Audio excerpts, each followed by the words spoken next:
पड़ेगा। लेकिन उसके साथ ये भी पहले से ही प्लान करना जरूरी होता है कि वो इंडिपेंडेंटली डिसीजन नहीं ले सकता, या फिर उसका जो गोल है वो उसका नहीं किसी और का है। एग्जाम्पल के लिए कुलशेखर राजा बनने के बाद पावरफुल तो होता है, पर शुरुआत में ही ये हिंट दिए जाते हैं कि सारी पावर्स अब भी उसके बाप के हाथ में है, यहाँ तक कि खजाना भी उसके बहन के हाथ में होता है। और आखिर में हमें ये भी क्लियर किया जाता है कि कांतारा को जलाने का मकसद भी उसका नहीं होता, उसे कनकवती ही भड़काती है। यहाँ तक कि अगर डीपली कुलशेखर के मकसद को या फिर मोटिव को देखने जाओगे तो उसे कभी ईश्वर का सुंदर वन चाहिए भी नहीं था। वो तो दारू पी के और अय्याशी करके ही खुश था। अब ये छोटी छोटी डिटेल जो पहले से ही डाली गई थी, ये हमें शुरुआत में या फिर पहली बार देखने में तो अजीब लगती है, जैसे कि कनकवती का अचानक से बेर में से लगाव, या फिर राजा का बेर में और उसके साथियों को पकड़ने के बाद भी जिंदा छोड़ देना, या फिर विलन का इतना वीक होना, मतलब कि पावरफुल होके भी इतना गंजेड़ी होना, और उसका गंजेड़ी नशेड़ी होके भी उसके बाप का उसे कुछ न कहना। अगर तुम कई सारे सीन्स में देखोगे तो कुलशेखर शराब पी के ही दरबार में आता है, यहाँ पे दरबार में ही शराब पीता है, लेकिन उसकी बहन और उसका बाप सामने ही बैठे होते हैं और तब वो कुछ भी नहीं कहते, जो कि देखने में बड़ा अजीब लगता है। लेकिन लास्ट में ये सारी अजीब चीजें सेंस बनाने लगती है। खैर, इसके अलावा दूसरा रूल ये है कि जो रियल विलन होता है, जो कि फिलहाल पर्दे के पीछे छुपा है, उसको भी पहले से ही अच्छा खासा स्क्रीन टाइम मिलना चाहिए ताकि ऑडियंस उससे कनेक्ट कर सके।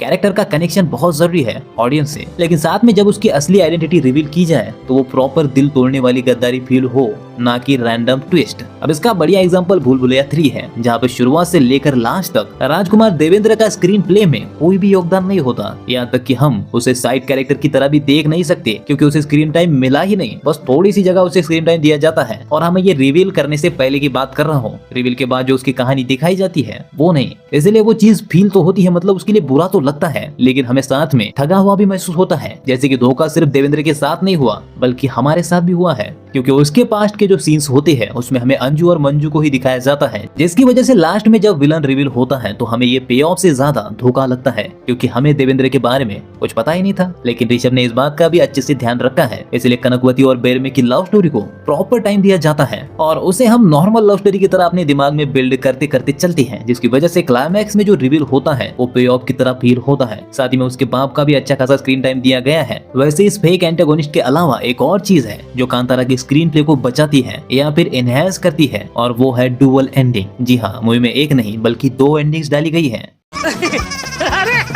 अरे वाह, ऐसा कैसे हो सकता है? बिल्कुल हो सकता है। देखो क्या है कि जब पार्ट 2 के बारे में ऋषभ ने सोचा होगा तो उन्हें अच्छी तरह से पता था कि जरा सी भी गलती हुई तो मूवी नहीं चलेगी, क्योंकि पार्ट 1 की सक्सेस का भार सीधा पार्ट 2 पे आने वाला था। मतलब इतना बड़ा बजट और पार्ट 1 की सक्सेस दोनों को ध्यान में रखते हुए ऑडियंस थिएटर में आती तो उनके एक्सपेक्टेशन को मैच करने के लिए उन्हें पार्ट 1 से कुछ बड़ा करना था। लेकिन वो ये भी जानते थे कि वो ज्यादा भी क्रीज छोड़ के नहीं खेल सकते, वरना नो बॉल पे भी आउट होने के खतरे थे।